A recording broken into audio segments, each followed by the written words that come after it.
Muy bien, ahí está.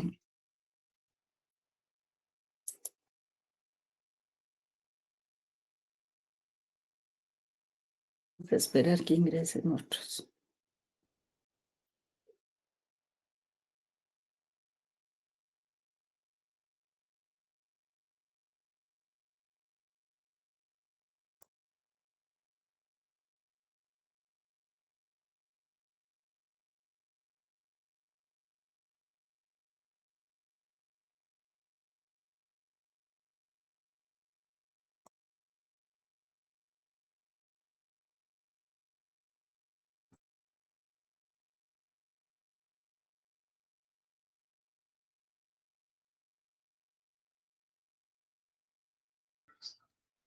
Eh, bueno, acá que dice la validez como fuerza vinculante de una obligación moral de obediencia.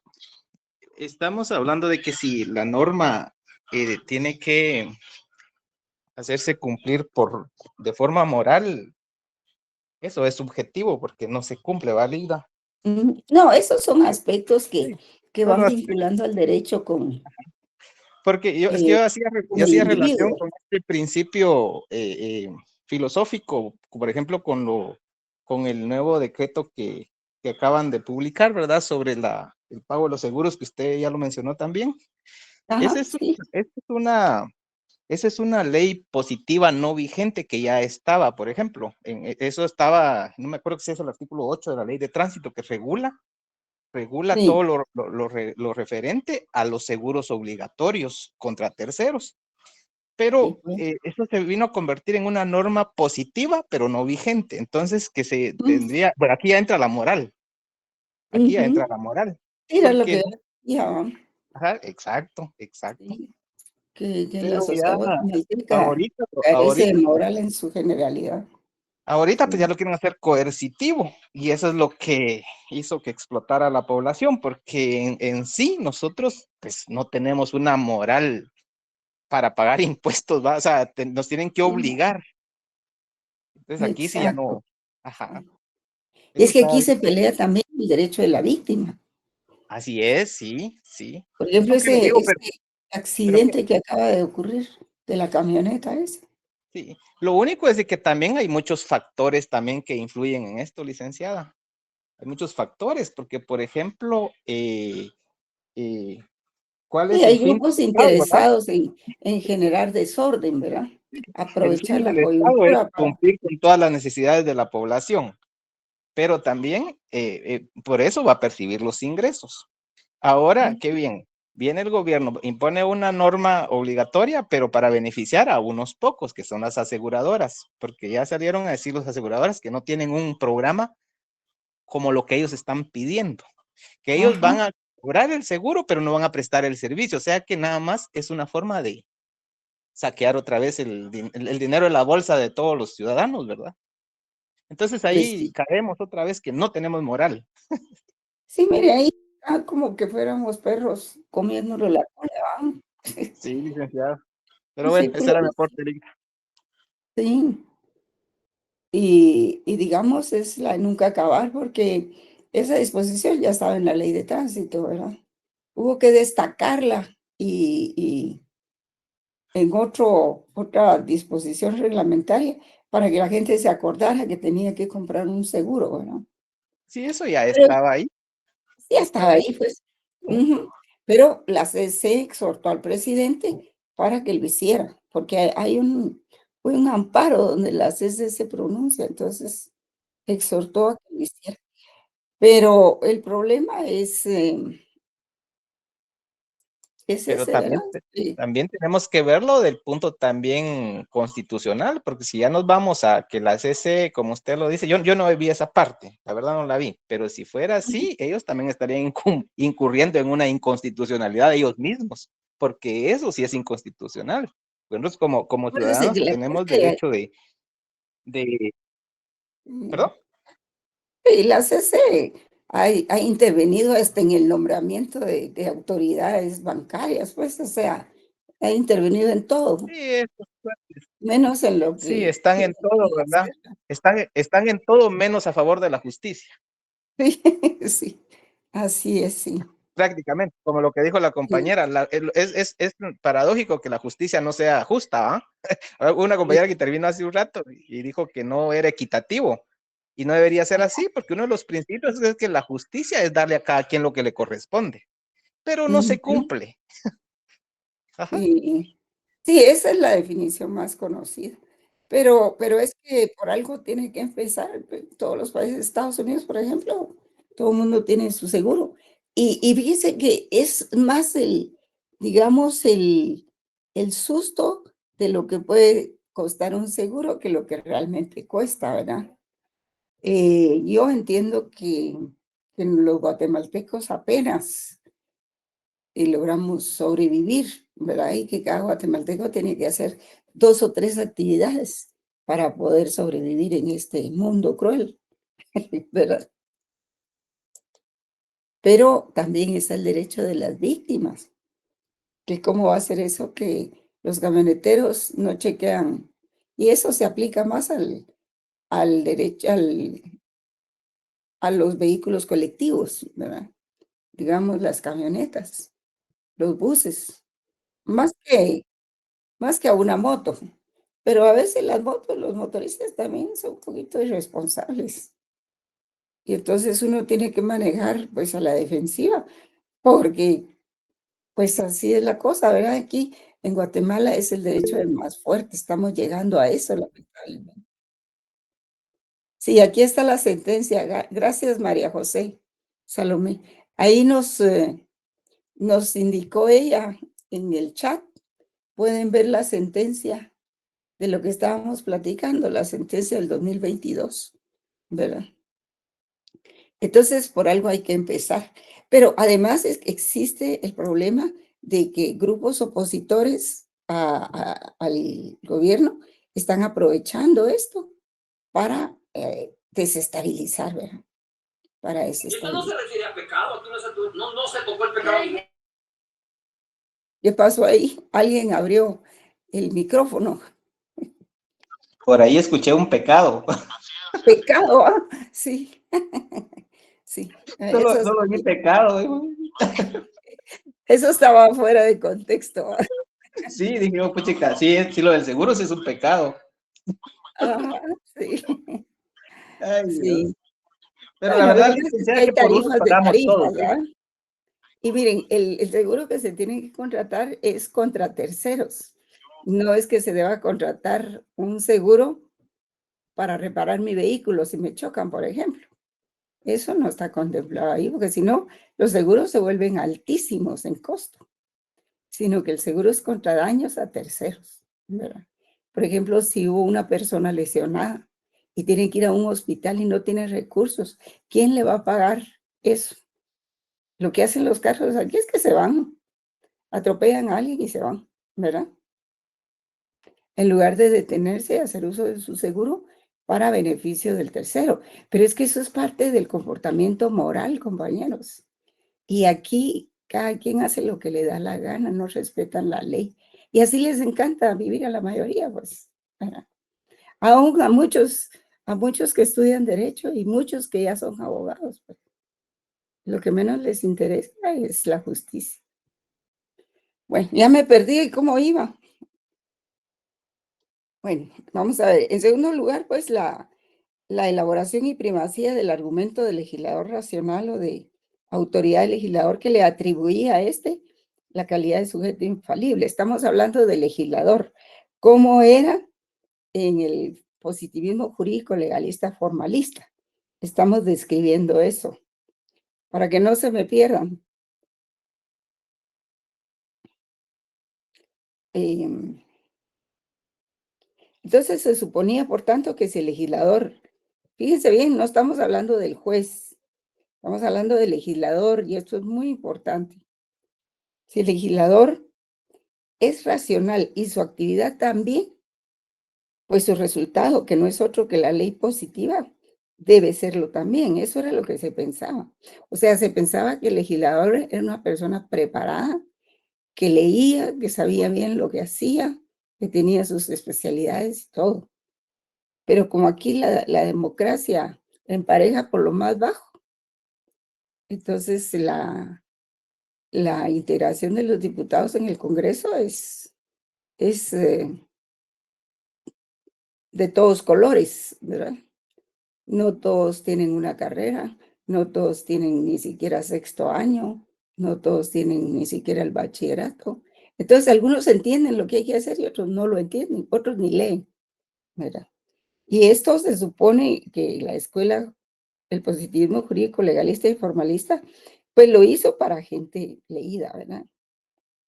Entonces decía que el derecho positivo no reflejaría una voluntad caprichosa y arbitraria del poder legislativo, sino una voluntad objetiva y justa, nada más alejado de la verdad. Además de lo anterior, entre este argumento supone que la voluntad del legislador se materializa en la norma jurídica y se expresa en forma clara y completa. Y de ahí que lo mejor es someterse al dictado de la autoridad soberana. En tercer lugar, pues la tesis de la separación de los poderes, que desde Montesquieu se convierte en el fundamento ideológico de la estructura del Estado moderno y del ejercicio del poder dentro de este. Y según esta teoría, las competencias entre los diferentes órganos del poder político deben estar taxativamente establecidas, atribuyéndole al legislativo el poder de creación del derecho mediante la ley y al poder judicial el de su aplicación. De ahí que el juez, según Montesquieu, es la boca a través de la cual habla la ley. Y finalmente, la necesidad de certeza del derecho, porque ese es otro valor. Pues se quería buscar la certeza del derecho dándole la responsabilidad de interpretarlo al legislador que era el que había hecho la norma. Para los partidarios de la exégesis, la codificación provee al individuo un criterio seguro y cierto que les permite saber con anticipación y exactitud las consecuencias jurídicas de su comportamiento. Al tener la sociedad un conjunto invariable y estable de leyes, el individuo tiene la certeza de que los jueces resolverán sus controversias con fundamento en ellas y no en otros criterios que pueden ser vistos como arbitrarios. Entonces, ese era el espíritu de la escuela de la exégesis. Vamos a ver, por aquí está.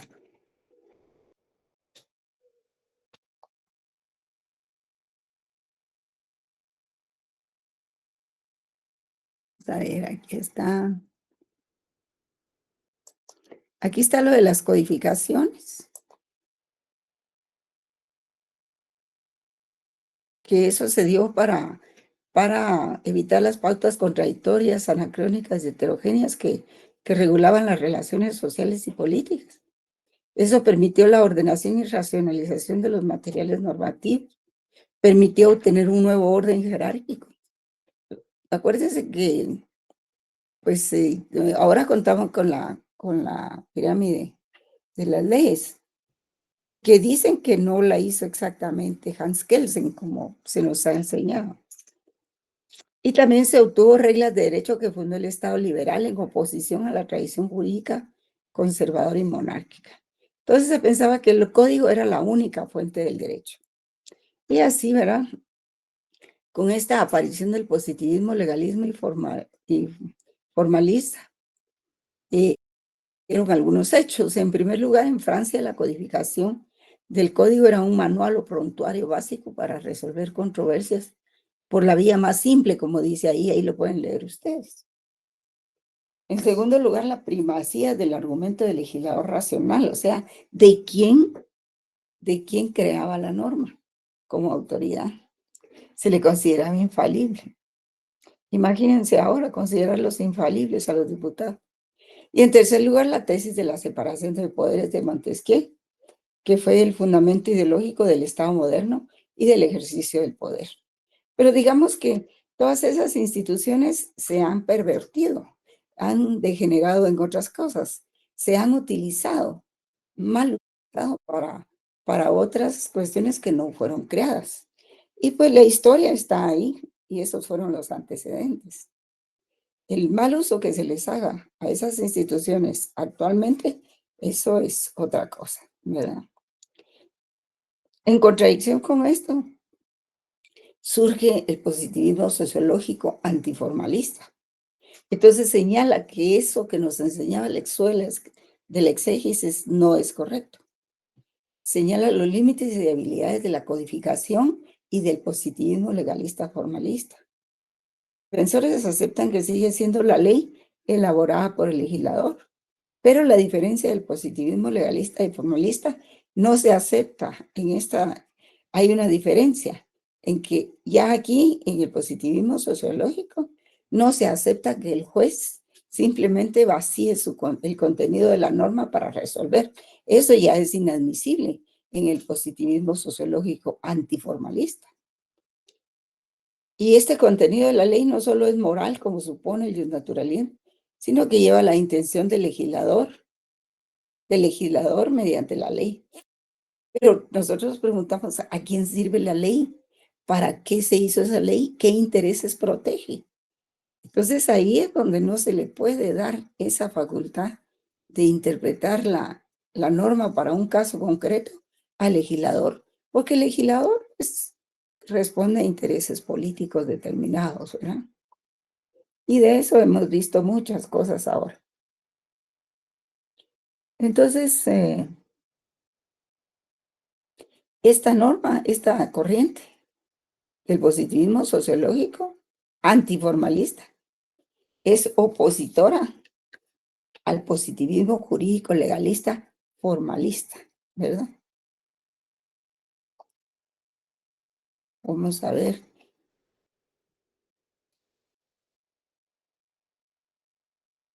Si hay alguien más a quien ingresar.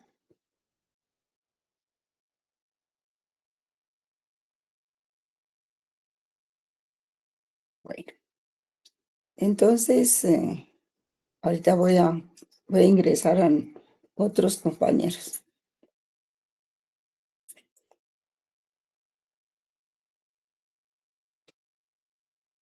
Entonces, esa diferencia, ¿verdad? Entre las escuelas. Y ahora, pues, en la escuela medieval, pues, esto, pues, ya lo había mencionado sobre San Agustín de Hipona, que él concebía, digamos, la justicia y el derecho natural en esta forma, en una ley eterna, decía ley que abarcaba la ley eterna, ordenadora del cosmos en el mundo humano, la ley natural, que la misma ley, en tanto se aplica al ser humano, y la ley positiva, producto del ser humano, de la razón humana, en que se decía que no es ley la que no es justa. O sea que cuando se habla de las 3 leyes de San Agustín de Hipona, no hay tales 3 leyes, es una sola, que se aplica en diferentes aspectos, como esos que ven ustedes aquí. Bueno, entonces vamos a ingresar.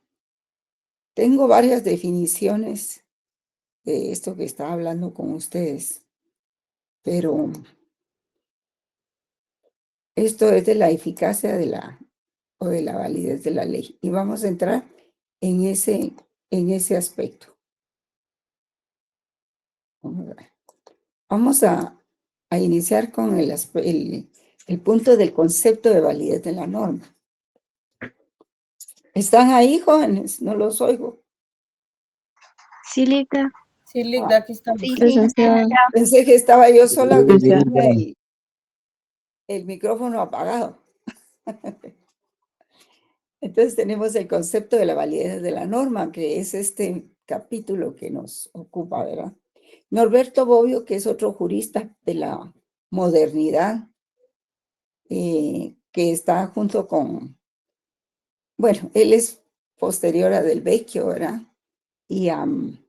Y digamos más o menos a la par de Máximo Pacheco, que fue el primer texto que les entregué. Él señala que el concepto de validez de la norma tiene 3 problemas. Dice. El de su justicia, o sea, un problema deontológico. Aquí vemos pues de que el problema deontológico es el mundo del deber ser. Tiene también el problema de su eficacia, el problema fenomenológico. ¿Cómo es que el derecho actúa cuando ya se está aplicando a una sociedad? Ese es el problema fenomenológico. Es un fenómeno universal, porque derecho hay en todos en todas las sociedades, en todo el planeta. Y el de la validez de la norma, que es un problema ontológico, ¿verdad? Del ser del derecho. Para Norberto Bobbio, lo más importante es la validez jurídica o formal. Y su justicia y eficacia no se relaciona con la validez, dice él. Al Ross, este es otro jurista, dice que como la validez como sinónimo de eficacia jurídica puede o no producir los efectos jurídicos deseados según un sistema de normas dado. En este caso, el enunciado tiene un sentido interno y normativo, como en la dogmática jurídica. La validez como sinónimo de fuerza obligatoria moral, tal como se entiende por la teoría del derecho natural, Ross considera que este es el verdadero sentido de validez, la fuerza obligatoria moral, tal como se entiende por la teoría del derecho natural.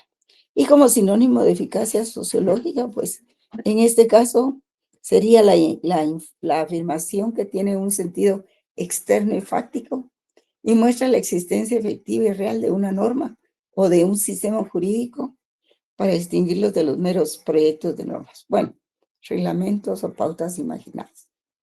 Entonces viene Robert Alexis y también habla acerca de la eficacia, la corrección moral y la legalidad. Hacia validez social, dice que una norma es válida si es obedecida regularmente por sus destinatarios o ante la desobediencia o transgresión se aplica una sanción por la autoridad competente. La legalidad del concepto formal de validez jurídica en sentido estricto presupondría que una norma es válida jurídicamente si ha sido dictada conforme al ordenamiento jurídico. Pongan mucha atención en esto, jóvenes. Y esto es si fue dictada por el órgano competente mediante el procedimiento y no lesiona un derecho jerárquicamente superior, o sea, una garantía constitucional, ¿verdad? El concepto de validez jurídico en sentido estricto se entremezcla con los conceptos de validez social y validez ética. Incluye elementos de la validez social, pues una norma o un sistema de normas que no tiene un mínimo de eficacia social difícilmente tiene validez jurídicamente. Entonces aquí tenemos esta otra filmina que nosotros, digamos, la tenemos de más o menos de Hans Kelsen, ¿verdad? Que habla del concepto de validez en el justnaturalismo y el positivismo jurídico legalista formalista. Estas son dos corrientes importantes. En el justnaturalismo puede ser teológico y laico o racional. El concepto teológico sostiene por una parte que el derecho natural o justo se origina del hombre como hijo de Dios. Esto tiene relación con el derecho canónico, jóvenes. Y el segundo, que el derecho es válido porque resulta de la naturaleza del hombre como ser racional. Esto se parece mucho a lo que decía San Agustín de Hipona. Y aquí hay otra acotación, ¿verdad? Los sofistas señalan la contradicción entre aquello que por naturaleza permanece invariable, como la justicia, y aquello que surge de la convención o acuerdo o por voluntad de poder manifestada en hábitos, costumbre y finalmente la ley. Pero aquí vamos a ver otros conceptos más claros sobre la validez. La validez de... Por ejemplo, esto es obtenido del autor Hans Kelsen, que él es un autor, un jurista ya de la posmodernidad. Y aquí está muy claro y pónganle mucha atención. El concepto de validez en el formalismo jurídico, dice, o validez formal, según Hans Kelsen, se establece así. Fíjense bien. ¿Cuáles son las condiciones formales de una norma para que sea válida? Pues es el proceso de creación de la norma. El proceso de creación de la norma lo conocemos también como proceso legislativo.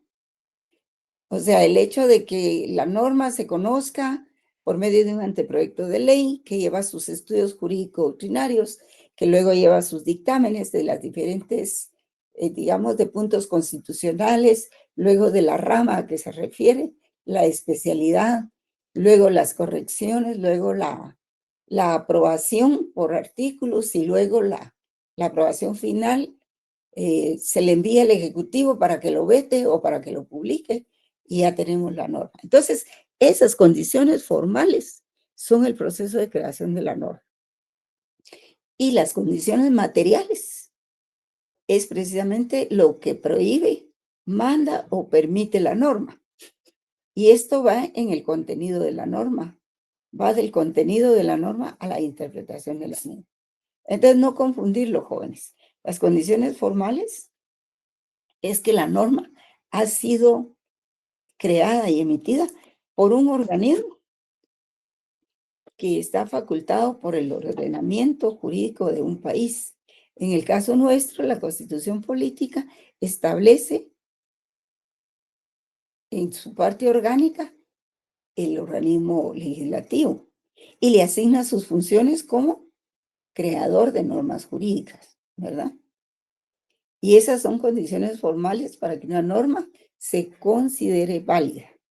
Pero la otra condición que tiene que llenar la norma para eso son las materiales.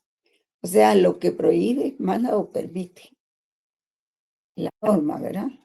Y eso se conoce también como dogmática jurídica, que es el contenido de la norma, lo que permite, prohíbe o manda. Si contradice la norma superior, o sea, la norma constitucional, la norma es inválida o no es válida, ¿verdad? ¿Por qué? Por vicio sustantivo de contenido. Vean esta otra parte de la fórmula. La validez se refiere a la existencia específica de las normas jurídicas, la manera en que han sido creadas por una autoridad conforme a un procedimiento respetado en normas superiores, que es el proceso legislativo, que surge de un organismo que está creado en las normas superiores, como lo es la Constitución. O sea, proviene de un sistema jurídico válido. También el organismo ejecutivo puede dictar normas, reglamentos, y eso también es válido. Entonces, la validez tiene ámbitos diferentes. La validez de la norma tiene diferentes ámbitos. Por ejemplo, está el ámbito territorial, o sea, en qué territorio va a regir. El ámbito personal, a quiénes, a qué personas va a afectar. Material, pues qué materia es la que, si es materia del medio ambiente, si es materia penal, si es materia civil, etcétera, ¿verdad? Y temporal, en qué tiempo va a regir, o si ha indefinido. Y aquí nos faltó espacial, y eso es lo que tiene que ver mucho con el derecho internacional público y el derecho internacional privado, ¿verdad? Y si una norma deja de ser aplicada, ¿qué ocurre con ella? Deja de ser válida porque al dejar de ser aplicada, pues pierde eficacia, ¿verdad? Que es una condición de la validez. Pero el problema de seguir ese criterio es que la eficacia no hace la validez. Y si dependiera de la eficacia, pues pasaríamos del mundo del ser al mundo del deber ser y todo sería eficaz, aunque no fuera válido. Entonces estaríamos en la costumbre y no necesitaríamos reglas.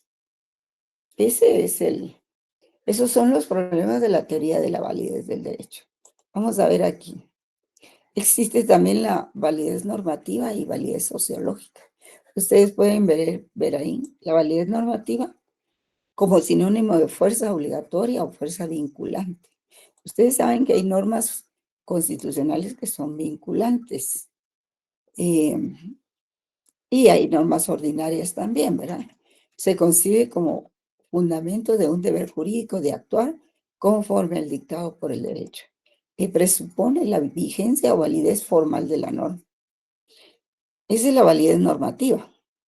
Y la validez sociológica de la norma se identifica con la eficacia señalada por Norberto Bobbio, ¿verdad? Según la cual es importante saber si la norma realmente es aceptada y obedecida por sus destinatarios, o en el caso de ser transgredida, si existe o si funcionan los órganos y mecanismos coactivos para lograr su forzoso cumplimiento, ¿verdad? Y la validez axiológica, que no puede faltar, por supuesto, que son los valores del derecho, que remite al problema de los valores en el derecho y especialmente al problema de la justicia. Y esta forma de entender la validez jurídica considera que una norma o un sistema jurídico para ser considerado válido y obedecido, debe cumplir con ciertos requisitos de contenido adecuado a un determinado sistema de valores. Bueno, cuando hay valores en una sociedad, pero cuando ya no los hay, estamos en una anarquía total en donde el derecho no se respeta, ¿verdad?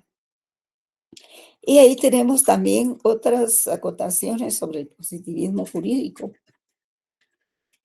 que es el derecho compuesto por preceptos legislativos, por normas promulgadas por órganos centralizados y no por normas constitucionales o jurisprudenciales. El derecho positivo son todas las normas que ha creado el Congreso y algunos reglamentos que crea el Ejecutivo también.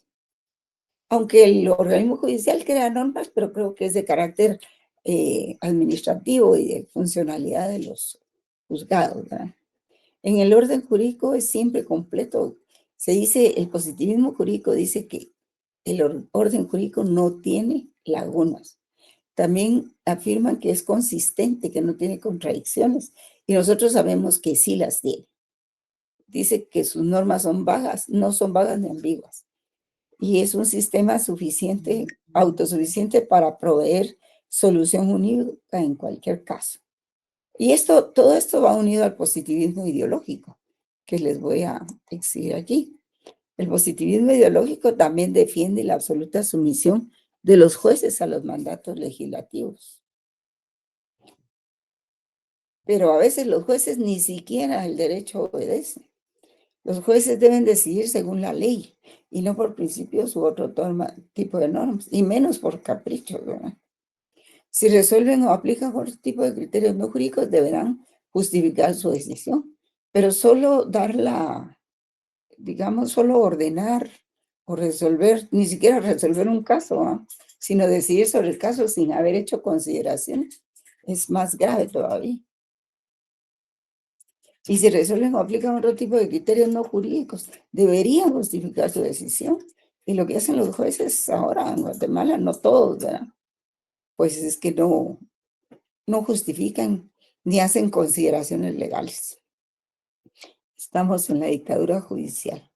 Y no obstante, aunque el poder político, el del Estado, nos puede exigir, incluso por la fuerza, la obediencia al derecho, desde el punto de vista moral, político y jurídico, no es lo mismo un poder político aceptado moralmente que un poder político impuesto, como las dictaduras. No tienen la misma legitimidad. Y esto nos lleva al siguiente tema, que es las razones para obedecer el derecho, que las vamos a ver el viernes. Bien, jóvenes, dejamos ahí el punto. Lean su material, porque si no leen el material, no van a lograr entender el punto para sus exámenes. Buenas noches, jóvenes. Muchas gracias, licenciada. Feliz noche. Hasta pronto. Gracias, licenciada. Gracias, licenciada. Buenas noches. Gracias. Eric Iván ya llegó muy tarde. Muchas gracias, licenciada. Muy Feliz bonita noche. clase. Buenas noches, licenciada. Feliz noche, licenciado. Licenciada, buenas noches.